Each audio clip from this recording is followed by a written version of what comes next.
Hello, everybody, and welcome to our Nurses Week 2025 Ask Me Anything. We're going to give just a couple seconds for some more people to show up, but wanted to ask while you guys are starting to filter in, if you guys want to leave in the comments why you wanted to go into nursing. And I don't know, after so long in nursing, I'm not sure I could even say it very specifically, but I think it's the combination of the science, like the clinical medical science and applying that clinical knowledge, but then also the personal human connection that you get to develop. And so it's helping people from both aspects. And I don't know if you guys want to just leave in the comments why you wanted to go into nursing, and we'll take just a couple seconds to let some more people show up. And Amber, Courtney, Krista, Miriam, if you guys have anything to say about why you wanted to go into nursing. No? Um, yeah, I love working with people. I know it's like a cliche thing to say, but I really enjoyed that you get to work so closely and so directly with people in a very intimate time, very intense time of their life, usually is when they're in the hospital. So I felt really good to be able to make them feel better during that time. Yeah, it's often like it can be the worst day of someone's life, and the fact that you get to be there and support them through that feels really special. I agree. That's really cool. All Yeah, I right. always just loved helping people. And this sounds so silly, but I watched the movie in high school, Patch Adams, and it made me want to like go put a smile in people's face. And yeah, so that's why I went that route. Nice. Very I cool. will go with Emily's first comment. It was the science for me. I always loved anatomy and physiology and biology and chemistry in high school. And so I ended up going into nursing because I really liked the medical side of things. Nice. My answer is, I think, pretty similar to everybody else's that I've just always had a passion for helping people. And especially in the ER, whenever people would come in and it really was just a very traumatizing time for them, I enjoyed being kind of like the calm in the chaos. Yes. Yeah. Takes a lot of practice, I think. And we've got some answers coming in from YouTube. It looks like Asra says, I like it as my passion, but only NCLEX is stopping me. Well, we are going to help you with that, Asra. And we've got Portia and Rick are here. You guys just let us know why you wanted to go into nursing, and we're going to take just a minute longer to let some people show up.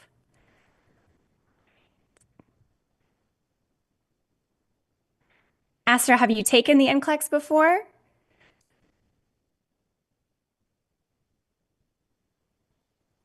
Good. Rick says the knowledge and skill in healing, as well as plenty of career pathways. Oh, that's Definitely. a good one. Yeah, that's a really good one. There's so much you can do with a nursing degree. And I think the fact that you don't have to have a graduate degree, but you still get to step into a profession where you can exercise that kind of high level clinical judgment, it makes it really unique. And then, yeah, you can take it anywhere from there that you wanted to go. So awesome answer, guys. Thank you. Okay, well, we're going to go ahead and get started. And, Nurses Week is a really special week. I think, you guys who may already be nurses in other countries or you have family members who are nurses, you guys know what kind of a special role this is. And I think we all learned and grew a lot from our time in nursing. And yeah, as far as the flexibility, I mean, we're here getting to do this, and that's amazing. And we love helping all you guys. And we're very excited to welcome you into the nursing profession. And Astra, I don't think you have to worry about passing the NCLEX if you use boot camp. And we're going to give you guys some tips for that. But just going to start with introducing ourselves because we've got the whole panel here. And I like our little Marvel movie poster. It looks like we're all about to take on the world here. And so just going to one by one, my name is Dr. Emily. I'm one of the co-creators, and I have been in ICU nursing for about 12 years, and mostly cardiac, but all forms of ICU, some step down, some surgical, some medical. And just to kind of, we're each going to give you a tip for nursing. And I would say a good tip is don't be afraid to ask for help. Like when you're working with experienced nurses, no one expects you to know everything. No one is going to be upset if you ask for help or ask a question. If they are upset, that's their problem. You guys just, everyone is there to keep the patient safe and prioritizing the patient. And so if you are confused about a medication order or whether something is safe or appropriate or not, just don't hesitate to ask. You'll never regret asking if you're unsure. So that'd be my little tip to you. And Amber? So I am Dr. Amber. I've been a nurse for about 15 years, and a majority of that is in the ER. And what I personally loved about the ER is it's really kind of like the jack of all trades. You never know if you're going to have a heart attack that day, a toddler with a Lego up their nose, or just somebody who's hungry and needs a sandwich, or the combination of all three. And it's just chaotic in a really good, fun way. So, my best tips for anybody who wants to go into ER or just nurses in general, is you really need to be flexible and adaptable, first off. Two, lean into your resources. I learned more from the experienced nurses on my unit than probably anywhere else. I got so much invaluable knowledge from them. So just really lean into that. And then my third tip is carry snacks. I can't tell you how many 12-hour shifts I went where the only thing I could eat was a granola bar. So don't forget your snacks. Nice tip. Solid advice. Dr. Courtney now. Yes, I am Courtney. I am a psychiatric and mental health nurse practitioner. I've been a nurse for 15 years now. Most of that has been spent in mental health. So now, in addition to working at bootcamp, of course, I also teach pharmacology at a local college here in Boise. So if I had a tip for anybody who was thinking about going to work in mental health, I would say that my biggest piece of advice is to implement a really strong self-care routine and really healthy work-life balance and boundaries really early on, because working with clients with really intense anxiety or depression can be incredibly rewarding, but it can also it's really easy to carry that emotional weight home with you if you don't have really firm boundaries. And so I've seen that lead to burnout very quickly. So I would say take care of yourself first so that you can show up with your best self every day at work. Great. Hi, I'm Krista Bliss, and I'm a pediatric nurse. I have 6 years of experience, and I did both pediatric ICU as well as neonatal ICU. And I love working with kids because you never know which age you're going to get. You can be dealing with a patient who's a few months old or 18, even 20 years old. So it's quite a challenge to be adaptable to all different ages. And one piece of advice I have is don't treat your pediatric patients like your adult patients. You cannot just go in there and start taking vitals and assessing them. They're going to be screaming and yelling at you. So I suggest take a moment, get to know them, find interest in them, let them play with your stethoscope, really get down to their level and speak to them. And that will save you a lot of headache later. Also, involving their parents as much as possible will also help you a ton. So those are my tips. And so now we're going to take it back to before the baby is born, to Miriam. Hi, everyone. I'm Miriam, and I've been a nurse for 17 years, and I work in the New Life Center area. So after many years of postpartum and nursery experience, I became a float nurse within OB. So I get to go to the deliveries, take care of the baby. I get to do NICU, step down. I get to go on the postpartum floor and take care of the postpartum family. And it's the best of all the worlds. You get a little critical care if you go into labor or NICU, and you get med surge now because our patients are getting more sick and less healthy. So you get that on the postpartum floor, and you do occasionally get a good baby snuggle, which is always nice, but it's not all about that, which some people do think. And my piece of advice is, this probably goes for any part of nursing or any area of nursing, but it's to always trust your gut, trust your instinct. If something doesn't feel right, then you advocate for that patient and make sure you get what they need. And now we'll pass it back to Dr. Emily. Yeah, it's a really good one. Awesome. So yes, you guys can see we've got a wealth of knowledge and experience here from our panel. And in just the five of us and just here, our full-time team, we've got over 65 years of combined experience, you guys. And so we are very, very proud to have brought you NCLEX Bootcamp and something to study with that you guys have loved so much. And so we're going to get into some specifics. If you guys have any questions about the NCLEX or any of the specialty areas that we just talked about, we are happy to answer anything for you. And we're probably going to spend at least 30 minutes, but if you guys just wind up with a ton of questions, we're happy to stay and answer them. So we're here for you if you guys want to know about your career path, studying for the NCLEX, something while you're in nursing school, anything at all, let us know. We're happy to help and talk about it and give you some different answers. So, but kind of to start, we're going to start with a big question that I know all of you guys have if you're here and you're interested in NCLEX Bootcamp, and that's how do I prepare for the NCLEX? Because your professors probably told you one thing, your classmates probably told you another thing, and maybe you've tried a few things, the internet says do this or that, and you want to know just what's the right way, what's going to work for you. And so we are very intentional about how we tell you to study for the NCLEX here at NCLEX Bootcamp. And I would say that the three things that you need to keep in mind or to do to prepare is to one, practice, and we'll talk about that. Two, to have a plan. And then three, to focus on your weak areas when you're remediating. And so as far as practicing, if you guys have any questions about how to practice, remember to start leaving your comments and your questions in the comment box, and we'll get to those. But for practicing, I've always heard this example of it's like practicing for a free throw in basketball. You wouldn't go practice dribbling or something else. You wouldn't go practice soccer. If you were trying to score a free throw shot, you would go practice your free throw shots. And so when you're studying for the NCLEX, you have to practice answering NCLEX style questions. And you really want to practice with questions that are going to challenge you the way that the NCLEX does and look and feel just like the NCLEX and that are going to be at that same passing level difficulty as the NCLEX. You don't want to sit down to take your NCLEX and feel like this is a completely new skill to you because answering questions is a skill. And so, yes, there is an element of content review and practicing, but at the end of the day, you have to practice answering questions if you want to get good at answering questions. And so, as far as having a plan for how to do that, because you can't just kind of appear in a question bank and expect to do well.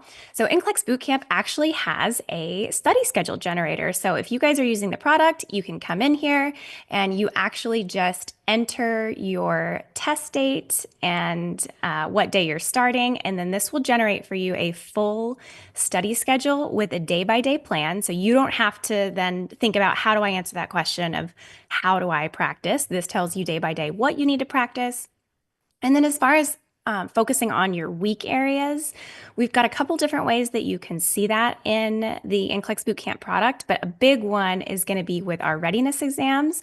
So you take these and you're told whether you have a very high, borderline, or low chance of passing, and then tells you what your weak areas are. So for me, it's always maternal and newborn. Sorry, Miriam. Miriam knows our running joke is none of us know what she does when she goes to work in the hospital. We just trust her to take care of all the moms and babies. So I would need to brush up on that and fundamentals. And so this helps give you a little bit of direction so you aren't just starting from scratch, don't know where to go. So yeah, practice, have a plan using that study schedule generator and focus on your weak areas. And so I'm going to be watching to see if you guys have any specific questions for us before we bounce around. But it looks like Zenda says my anxiety was through the roof and I was sick. And so interesting thing about test anxiety, really practicing will help with that. And a lot of students who've used NCLEX Bootcamp come back and they say, oh, it just felt like another bootcamp practice test when I took the NCLEX. And so we know it's a high stakes test. We know you guys all want to be nurses. And we were all really nervous, I think, when we took our NCLEX. Yes, everyone's saying yes. But it was fine. And there's a way to get over that. You just kind of got to practice enough and get comfortable with it so you can kind of get comfortable being uncomfortable because these NCLEX questions make us feel like they're challenging, they're hard, they make us think, and nursing makes you think. And so that is good practice. And so those would be my tips, would be practice, have a plan, and to focus on your weak areas for improvement. All right, so I'm gonna answer one more question here. Ashley said, does failing at 150 mean you were actually close to passing or not really? I've heard yes and no before.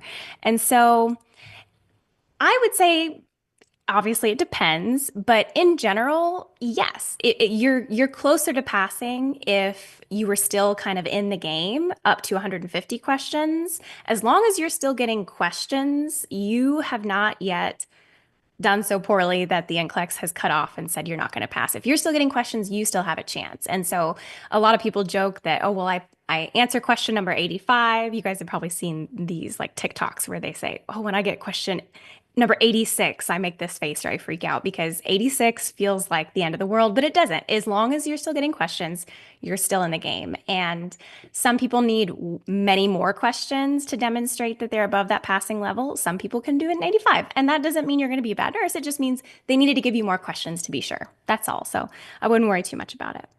So, all right. Does anyone have anything else to add to that or before we move on to our first practice question? Emily, we were asked about how to best on Instagram, somebody asked how to best incorporate the cheat sheets following the study schedule, asking if they were on there or included in that. Yes. So the cheat sheets, we have a section on our study schedule with dedicated review for cheat sheets. Let me see if I can find it. Yeah, so review adult health cheat sheet. So as you're working through the different topics in the study schedule, we have dedicated days and times for you to go review the cheat sheets. And you guys might not need to review all of them. And if you aren't familiar with the cheat sheets that we have, we've got cheat sheets on all the tough NCLEX topics. And you can come in here and review these. Either maybe you take your practice readiness assessment and it says you're really weak, like I am, in maternal and newborn. And I go look at my test and I remember missing a ton of questions about postpartum hemorrhage. And so then I would maybe print this cheat sheet and keep it handy. And so you at least want to review the ones that you're struggling in, but there are built-in days in the study schedule for you to kind of take that time and review your weak content areas. And that just goes back to focusing on your weak areas. So that's a really good question. Anybody else, any of you guys use the cheat sheets differently? Or Amber, I know you've worked on some that you've envisioned could be even used as a clinical reference. Yes, I think they are gold. I didn't mention this earlier, but I've worked also on the university side as faculty. And as a faculty member, I would be like honored to give these to my students. It summarizes like basically everything you need to know about these topics that can be really challenging for students. Yes. Awesome. Very good. Okay, so we've got a prioritization question, and Dr. Amber, in addition to being our resident ER critical care expert, is an expert on all things management, leadership and management, including prioritization. So Amber, take it away. Yes, so I wanted to include a prioritization question today because I know these can be especially challenging as a student because you may not have had a lot of experience in the clinical setting. So when you sit down and you see these questions pop up and there's 4 different clients with 4 different disease processes, it can feel very overwhelming. So we'll just do it together. So the nurse is notified of the following client situations.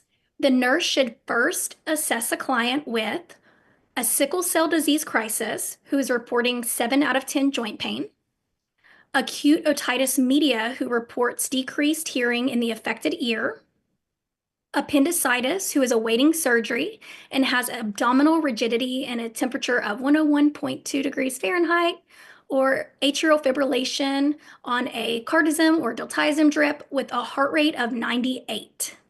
So I can't see the comments right now, but I imagine we're getting some pretty good guesses. Lots of people over on YouTube are saying 3 is their answer. 3. Okay. What about Instagram? Miriam, do we have any? One person has answered and said 1. Okay. I like that. And another one, and somebody's also saying they have difficulty with priority questions. So this is perfect. Yes, and that is so normal. They can be, like I said, very, very intimidating. But I'll show you in just a second when we answer it that I put a couple screenshots from our prioritization cheat sheet, which is amazing and will help you navigate them. So someone said 1. So let's talk about why 1 is probably not correct. So we always want to make sure that our patients are comfortable for sure. And 7 out of 10 is a moderate amount of pain. However, at this time, there's another option here that is more urgent and more life-threatening. And that's really what we're asking, or we should be asking when we're looking at prioritization items, is what is going to kill our client fastest? And so a client with sickle cell having pain when they're in a crisis, that's an expected finding, and we can probably make them wait for just a minute. We want to treat their pain, but it's not the most urgent. 2, So did anybody say two? I don't think so, but just checking. Okay. So a client with an ear infection is typically going to have some decreased hearing. So that is an expected finding. It might be annoying for the client, but unfortunately, that is just an assessment finding that you see with ear infections, and it should resolve as we treat that. So that is in no way urgent, no way life-threatening. So then three, I hear y'all like three. So I agree with you guys. So if we have a client with appendicitis that is suddenly experiencing abdominal rigidity, what should we be worried about? I think the YouTube crowd has the answer down. What do they We have, say? we have a couple saying peritonitis. Yes. 100%. It's showing up on rigidity. Instagram too now. Yeah. Nice. Awesome job, guys. I'm super impressed. So yes, anytime you have abdominal rigidity, that is a big old red flag. That is a sign of peritonitis, and we know if we don't treat it, that client's going to experience sepsis and typically shock, and it's very life-threatening. So y'all are correct. But just in case anybody guessed four, I'll tell you why it's wrong also. So that looks really intimidating. Atrial fib, you've got a client on a cardiac drip. So you might just automatically be thinking, oh, circulation, like this is a big deal. But we have to look at the context. That client's heart rate is 98. So that's within normal range. And so the medication is doing its job. We're certainly going to continue to monitor the client, titrate that drip as needed. But right now, they're stable and they're looking good from what we have there. So hopefully that helps. Nice. Yes. And the prioritization cheat sheet she was talking about, I'm going to show that to you guys because that's one of the ones that is especially gold. And yeah, you'll see on the NCLEX sometimes that we have two circulation issues. Peritonitis is actually a circulation issue. You wouldn't think of it like one, but because it's basically means imminent shock and sepsis, that's a circulation issue. And so the others, although they were scary, and another one was circulation issue, that's considered stable and chronic. And Alice commented saying that 60 to 100 presumably is kind of an expected heart rate for someone who's well managed and stable in AFib, and that's right. So just because it's a circulation issue or an ABC issue doesn't mean it's automatically correct. And so that's where boot camp is going to come in and help you understand kind of the nuance for that. So very good. Any other tips from you guys on answering prioritization questions? I liked the one for which patient's going to die fastest. Dr. Emily, quick question. Yeah. Would you scroll down to pay? There we go. I do want to let the students see that common warning signs on NCLEX is just gold. So this right here is a list of things that basically when you see on NCLEX, that should make you think this is a very high priority client. So a great resource. 100%. Excellent. Okay, everybody loves it. All right. So another question about the NCLEX. How do I know when I'm ready to take the NCLEX? And so readiness is going to be subjective. I think some people think, oh, ready means that I know I'm going to pass. And I'm going to say you're probably not going to walk into the test 100% confident that you're going to do well. And because of the way computerized adaptive testing works, you get harder questions the better you're doing. And so each question the NCLEX gives you is one that their algorithm predicts that you've got a 50% chance of answering correctly. So whether I'm taking it or Dr. Courtney or Krista are taking it, we're going to walk out feeling like, oh my gosh, I was guessing on everything. It seemed like everything was something I was down to two answers and it was just a 50-50 chance. And it's supposed to feel like that. So when your classmates say, I walked out certain I failed, that's usually a sign that you were doing pretty well. If you're like, oh my gosh, these questions were so easy, you could have been answering like every other question correctly, but never exceeded that passing standard. And so feeling ready and being ready are two different things. And a lot of times when you're actually working in the NCLEX bootcamp product side and you're looking at your score performance, you're going to say, what is wrong that I'm answering? I'm only getting 61% of questions correctly, but that's actually the standard across the bank, 61%. So a 61% in nursing school would be a really bad sign, but as long as you're answering more than half of questions correctly, you have a chance to pass the NCLEX. And so that's kind of our standard here. So in order to know you're ready, we have given you a couple tools for that. First, the readiness exams that we showed you before that give you your likelihood of passing. And those are meant to be a really, really good representation of what an actual NCLEX could look like. And so that's going to be a more accurate measure of your readiness, depending on how many questions you've answered. And then for our overall performance in the bank, if you've met both of our pass targets, so you answer enough questions and you score above a certain percent, if you meet those two targets, 99% of our students who meet those targets pass the NCLEX. So just focus on working your way through that study schedule and getting there and then knowing that you're ready. So I don't know if anyone has anything to add to that or stories from when they thought they failed their NCLEX, because you will hear everyone say, I thought I failed. I walked out feeling like I failed and I cried in my car and then I found out I passed. And don't That was forget us. exactly my story, Emily. I was Yeah. sure I failed. I was absolutely sure I failed. Yep. Yeah. And you didn't. I You're a nurse. didn't, but I didn't know. I Yeah. was sure I did. Yeah, that was my same feeling. I was like, I fail at this. I'm not gonna ever be a nurse. This is it. Like this is the end. And then because the questions were so vague and so like just not what I was necessarily expecting. But that's one thing we've heard from a lot of students about boot camp is that our questions are also very vague and kind of mimic that same style that the NCLEX has. So that will give them that confidence, that exposure therapy, like Courtney, like insight Yes. to that vagueness so that you can prep for the real deal. Exactly. I would have been thrilled to have something like boot camp when I was studying, because when I took the NCLEX, that was 15 years ago, and there was like one book you used to study, and that was kind of it. And then we had ATI, which I didn't think it was, from For what I you. remember. Yeah. Yes. Yeah. So basically, we're trying to make you guys really uncomfortable so that you will pass the NCLEX. And looks like Richel said that's how you felt when you walked out, like you'd failed, but you passed with 150 questions. So congrats, RN. Welcome to the ranks, and happy Nurses Week to you. So yeah, you aren't gonna feel ready, but you're ready as long as you've met those past targets and you're doing well, and just let that reassure you and go in and take the test and be reassured by your question number 86 and feeling like you're guessing and on half the questions. That's actually a normal thing to feel, and you're gonna be just fine, you guys. So awesome. Okay, very good. Let's go on to another content question for Miriam, maternal newborn. What do you got for us? Okay, so this is going to be another priority type question, but in the OB world. So we see that a nurse is caring for a client who's 4 hours postpartum and reviews the assessment from 10 o'clock. So when we look at that assessment piece, we see that the client's fundus is boggy.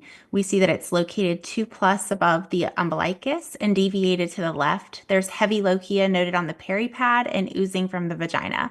The perineum is edematous and bruised, and the client last voided at 0600.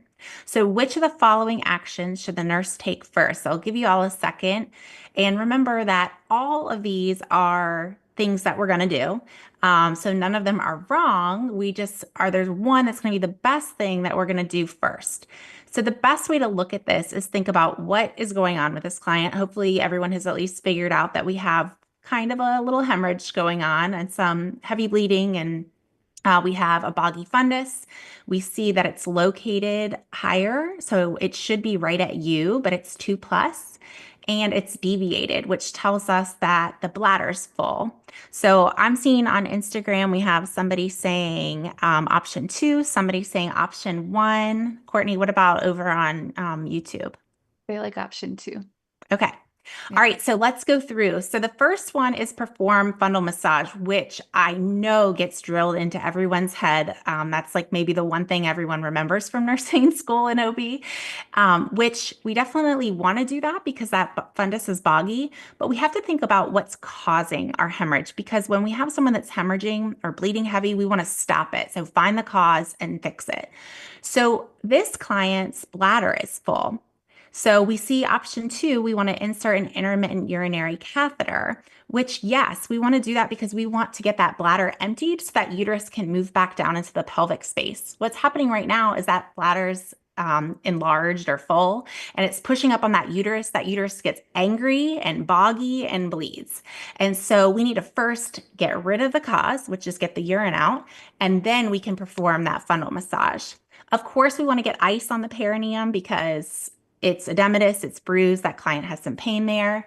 But again, that's not going to fix our cause of bleeding. And our last choice there is that perineum, assess the perineum for localized bleeding. So we would definitely do that if we thought the cause was from like a laceration that didn't get repaired. But right now we're seeing that this client's bleeding because that bladder's full. So yes, we want to insert an intermittent urinary catheter or straight catheter to get that bladder emptied. So great job, everybody that picked two. Excellent. Yes, Alice said emptied bladder first, then fundal massage. Yes. Very good. Because then our fundal massage is more effective. Is that correct? Because you can't, if you're massaging it, it might firm up those muscle fibers. But again, that bladder's still full and going to continue to fill. And she last weighed at 6 o'clock. So it's been a few hours. That bladder's full and we pump them full of fluid. So we need to get that bladder emptied and then we can perform fundal massage and give ice and all the other things. very good? Yes, good job, everybody. Yeah, we had a mix of 1 and 2, but yep, taking care of the underlying cause first. Very good. Excellent. All right, another NCLEX review question. What should I do if I receive a low chance of passing on a readiness assessment or if I failed the NCLEX before? And so this is getting at how do I remediate if I know that I need to improve quite a bit, either because my readiness assessments are telling me I have a low chance of passing or because I've already failed. And if you do fail the NCLEX, you're going to get something called a candidate performance report or a CPR. And we actually have a new feature at Bootcamp. We have an AI-powered CPR analyzer that I think our moderator can probably drop a comment in the chat for you guys to go play with, where you can upload your candidate performance report, and then it gives you kind of a plan of attack for how to approach that using our product, is pretty cool. But again, just going back to practicing your weak areas. So if you do receive a low chance of passing, on one of our readiness assessments, you are told out of everything that you answered in this, what are my weak areas, maternal, fundamentals, and then you can even kind of break it down further. So within fundamentals, it looks like safety and infection control is something I need to work on. So this will give you very, very kind of pointed, directed remediation this way. And another thing is maybe you have solid content, but you just need some help with testing strategies. Maybe you read too quickly. Maybe you missed the word first in that last question that Miriam gave you, where I know you definitely do need to massage the fundus, but not first. So if that's something that you need to work on, we do have a next gen strategy course where we walk you through what you're going to see on the NCLEX and how the next gen works, how to approach a case study and really any item with that clinical judgment and clinical reasoning that you're asked to know, and then show you how that might look as you walk through a case. So that would be the best thing to do, is to kind of go back to number 1, where you're practicing with a plan and focusing on your weak areas, but now making sure that you're using your readiness assessment guidance or the guidance from your candidate performance report on that. So if anybody has any specific questions around that, let us know. But we have heard from many, many, many NCLEX Bootcamp users that they've failed maybe sometimes even multiple times, and then they find NCLEX Bootcamp and it is the game changer for them and does the trick and makes them feel is finally makes the difference to kind of get them over that hurdle and become an RN.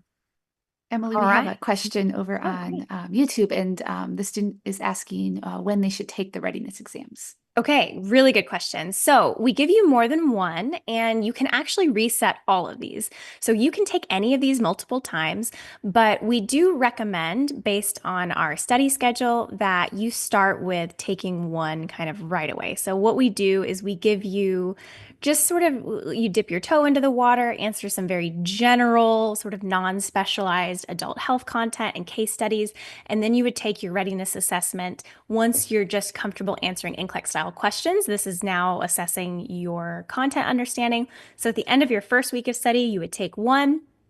use that to kind of guide which weak areas you're reviewing, which cheat sheets I'm going back to look at based on my scores on the readiness test. And then you're going to repeat those throughout your study. So I'll take the second one a couple weeks later, the third one, and then the fourth one. And then if you guys want some extra practice after that, you can reset all of these and take them again if you want. But we think, after you've answered all 4 of these, you're going to see your scores improving. And that is what we see is our users come in and they tend to score maybe borderline or low on their first readiness assessment. And by the time you're taking your 4th one, you're getting high or very high chance of passing. And so as long as you're improving between each readiness assessment, you're on the right track and shouldn't worry about it. So really good question. And we've got the CPR analyzer link there for you too. Excellent question. Any from Instagram? Yeah, Emily, we got one. If I get 1 out of 3 or 3 out of 6 on NGN, how is that calculated? Does it give me credit? Oh, I'm assuming they're talking about like a SATA where you get partial or 1 out of 3 or 3 out of 6. Yeah. So Oh, I think they mean like questions in the in the case study. study, maybe. Like 2 out of the 6 maybe questions so. in the case study, Yeah. maybe. Well, either way, it's the answer is partial credit. So, you're going to see, unlike the rest of the items on the NCLEX that are adaptive, the case study is fixed. So question 2 isn't going to be harder or easier based on how you answer question 1. You're going to get all 6 questions the same. And so it's just going to be kind of your average score for that. And those go into determining your clinical judgment score. So the NCLEX is broken down by client need area. You have things like safety and infection control, leadership and management, physiological adaptation, farm, and then any of your answers on case studies go toward your clinical judgment piece, which is the largest section of your test. So that makes up the biggest percentage of your score, and you definitely want to practice a lot with that, which is why we have given you guys 50 case studies. So you have got 50 full-length case studies to choose from, and these all have got video walkthroughs too. So after you answer the item, yes, you could get partial credit depending on how you answer the item, if it's one that has partial credit scoring. And then we've got a video walkthrough, like we're here, Dr. Amber is telling us about, what is this? Is this the SIADH case? I don't want to give away the answer, but maybe. So anyway, yes. So basically, whether you're answering partial credit on a single item or answering some questions correctly and some incorrectly within a case study, it's going to go partial credit and be factored into the appropriate section on your NCLEX test plan. Very good. Okay. No more questions about this. We'll go on to our child health question, where Krista will be our guide. Hi. Okay, so we have child health, everyone's favorite. The nurse in the pediatric unit is caring for an 11-year-old male client recently diagnosed with type 1 diabetes mellitus. Which of the following nursing interventions facilitates a sense of industry in this school-age client? Select all that apply. So this is one of those favorite psychosocial stages with Erickson. So think about that as we go through these questions. So do we demonstrate how to self-administer insulin, ask client how to discuss his feelings about the new diagnosis, provide client with jigsaw puzzles during their hospital stay, educate client's family about signs and symptoms of hypoglycemia, or give the client a reward when he successfully takes his own blood glucose? So select all to apply. I don't know if we're getting anything on YouTube or Instagram. I'm curious. So Alice says 1, 3, and 5. Okay. Good job, Alice. You're on the right track. That's right.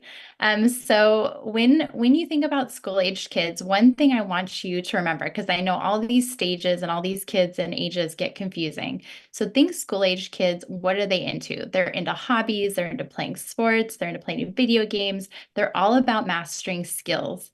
So that is why we use this trophy, just a single image you have to remember about school-aged clients. And this trophy represents 3 things. So they want to master skills, they want to be rewarded for that skill mastery, and they want to work as a team. So think about that trophy as you're answering any question about a school-aged client. So demonstrate how to self-administer insulin. Definitely, that's helping them master that skill and giving them more confidence and making them feel industrious in this age. So definitely number 1 is a choice, the correct choice. 2, asking the client about discussing his feelings. That is important. Of course, that's great therapeutic communication. We're building trust. We're telling them to share their feelings, but this does not help promote that sense of industry. So we're not going to choose that. Then 3, provide a client with a jigsaw puzzle during their hospital stay. Definitely. That's building a skill. That's helping them master a skill. And that's something we want to do. So yes. And then 4, educating the client's family. That is more to do with the family. That's important, of course, but it's not about promoting that sense of industry for the client. And then giving the client a reward when he successfully takes his own blood glucose, definitely. That's, again, part of that skill building and rewarding. So that 1, 3, and 5 are the correct ones. So great job if you did that correctly. I know child health could be hard with all those different ages. So yeah. Yeah, awesome. And I want to show you guys Krista's incredible cheat sheet on growth and development. Is that the one? Oh, we don't have the one out yet, do we? For Growth and development will help with the milestones, but we are coming out with one for the theories, which will cover Erickson too. But this one will really help drive down those milestones, which is another really tough point because there's so many different ones. But all you have to remember here is this head to toe kind of visual that helps you remember, if I just remember a few things, I can get my milestones questions correct. So this is super helpful, and it's beautifully color coded as well. Yes, very pediatric hospital vibes with the rainbow colors. Yeah, for sure. Yeah. And we want to work hard at Bootcamp to make sure that we've kind of consolidated these ideas for you so you don't have to memorize. You guys have probably seen some developmental milestones tables that are like multiple pages long, 8 by 4, so many things to memorize. But at the end of the day, you really only need to know a few key things to do well on the NCLEX. And so we've focused on that for you there. And then same thing with just something simple like a trophy to think of goal achievement, reward, and industry at this age. So thank you, Krista. Awesome. Very good. Okay. All right. We've got a mental health question for Dr. Courtney to take it away. Yes, so this is a therapeutic communication question, and I picked this one for today because therapeutic communication comes up a lot on the NCLEX because it's not necessarily specific to working on a mental health unit. So whether you're working on OB or pediatrics or just med surg, we need to be good therapeutic communicators. So we often see these types of questions come up on the NCLEX. And fortunately, I think these questions become a lot easier when we kind of understand the do's and don'ts of therapeutic communication and what we're looking for in a response. So let's take a look at this question. So we have a nurse who's caring for a client who recently had a mastectomy, and the client becomes tearful and states, "I hate how I look. How could this happen to me?" And we're being asked which response by the nurse is appropriate. So we have our first option, which is give it some time. You'll feel better soon. We have you thought about getting reconstructive surgery? Our third option of it sounds like you're feeling really overwhelmed right now. And then lastly, we have, I think we should feel grateful that the surgeon was able to remove all the cancer. So at first glance, all of these probably sound pretty well-meaning. Does anybody want to take a stab at what they think is the right answer? I'm seeing a lot of 3s. Why do you think 3 is the right answer? Drop me some comments. And then what about Instagram, Miriam? What are people saying? We have some 3s also. Some 3s also. Okay, so you guys sound like you're pretty good therapeutic communicators. So let's take a look at these answers and we'll see why some of these are incorrect and why the correct answer is correct, because I think it will make it a little easier to generalize this to other questions. So our first option is give it some time, you'll feel better soon. Why do we not like this? I feel like this is pretty dismissive. So it would be like if you came to me and said, "Oh, Courtney, I'm so anxious about taking my NCLEX. I can't even sleep." And I'll be like, "Oh, it's fine. You're going to pass. Don't worry about it." And you're like, "No, but I'm actually like really stressed out about this." So we're looking for answers that are going to keep the lines of communication open, because this client is feeling a lot of really big emotions right now. And so we want to give her the opportunity to vent those emotions, because when we're feeling really anxious and we're feeling really big emotions, we want to give people the chance to vent those emotions out and express those emotions. So if we answer with a statement like number 1, just kind of dismissing it, it's going to shut down communication, and she's not really going to want to talk to us, and she's not going to feel any better. So let's look at option number 2. So have you thought about getting reconstructive surgery? So on first glance, this might seem like, oh, I'm helping, like I'm giving her solutions to this problem, right? But when clients are feeling really big emotions like this, they don't necessarily want solutions, right? They just want somebody to listen and they want to be able to express how they're feeling. And so this isn't necessarily helpful. And also we can see that this is a closed-ended question. And so we don't really like closed-ended questions except for in really specific situations because it's just a yes or no answer and it's going to shut down communication really quickly. And so for number 3, I'm seeing a lot of people are saying that the client gets to speak about her feelings. I think Denisha says client gets to speak about her feelings, and Monique, you're saying that's validating, which is absolutely right. So when we're looking at therapeutic communication questions, we want to look for the responses that are either one, making an observation about what's happening. So in this case, it sounds like you're really overwhelmed. We could also say things like that must be really upsetting. And then we follow that up usually with an open-ended response. So I could say, it sounds like you're feeling really overwhelmed right now. Tell me more about what's going on in your head, or I'd like to hear more about that. And so we're looking for that theme of making an observation and then following up with an open-ended question. And so this fits perfectly with that. And then we lastly have number 4. Would anybody want to say number 4 to a client? I probably wouldn't say this to anybody. I think we should be grateful that the surgeon was able to remove all the cancer. Again, probably a well-meaning statement, but what does it sound like we're telling her when we say that? It sounds like we're saying that, like, you have no right to feel upset about what's happening to you. And I can tell you that's not going to go over big. So I would not say that.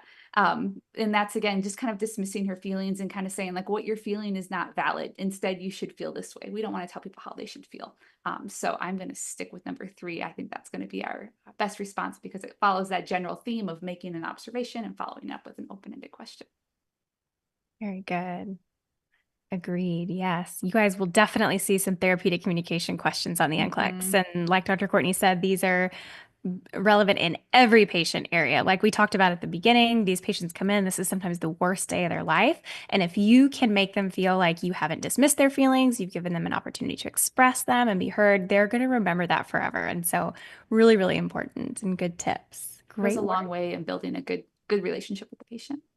Very good. All right. And so you guys can, I'm going to take a second, let us know if you have any more questions, but don't forget while you guys are here, we have got a special Nurses Week discount code for everybody that our moderator is going to leave in the chat so that you guys can get a 20% Nurses Week discount on NCLEX Bootcamp, because we would be so happy if we could be the resource that help you guys pass NCLEX and become nurses.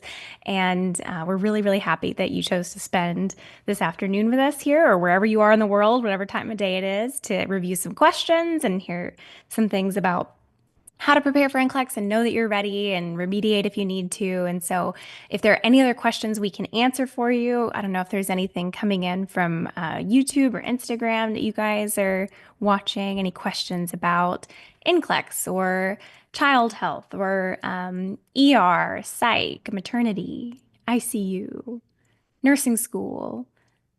I haven't had anything come through on Instagram. Okay. New. We answered everybody's questions. We did, I guess. They're ready for the NCLEX, you guys. And we also have a Nurses Week giveaway where we're giving away some custom figs, a stethoscope, and a Stanley Cup tumbler, and a free bootcamp subscription. So you guys, we're looking for somebody to win big for Nurses Week 2025. All right. Diana says, thanks from Brazil. You're so welcome. All right. Well, if nobody has any more questions, we will let you guys get back to studying, which is, I'm sure, what everybody was doing before they hopped on to procrastinate.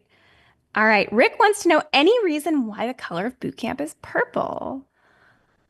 I don't know, but Rick, I want to answer your question because you've been so awesome, Rick, but participating and answering with us. But I think our founders just liked purple and maybe the others were taken. But I don't know. This is a fun fact about purple. I don't have the ability to check this fact right now, so forgive me if I'm giving you inaccurate information. But have you guys heard that if you like highlight in yellow but write in purple pen, this is going to give you higher retention than with other colors? No. Emily, I needed that in nursing school. I know. So we'll say that's why. It's to help you, Rick, with your retention, because we like to have a reason for everything that we do. Yes. All right. Somebody says they're here as a nursing student from Pakistan. Thanks from Nigeria. Zenda thanks us. Thank you guys so much. And yeah, we love being able to answer questions for you and help you guys pass the NCLEX and become nurses. And then, of course, once you do pass and when you take the NCLEX and it looks just like NCLEX Bootcamp, go tell all your friends and definitely share that Nurses Week code with everybody too. We want the more the merrier, everyone to benefit from this. And okay, Rick says he's heard the same thing, that it improves memory. Thank you, Rick, for validating what I said in the style of therapeutic communication. All right, we've got Happy Nurses Week coming in from Kenya, from Pakistan, Nigeria, Brazil. Thank you guys. Happy Nurses Week to you, and join us next time.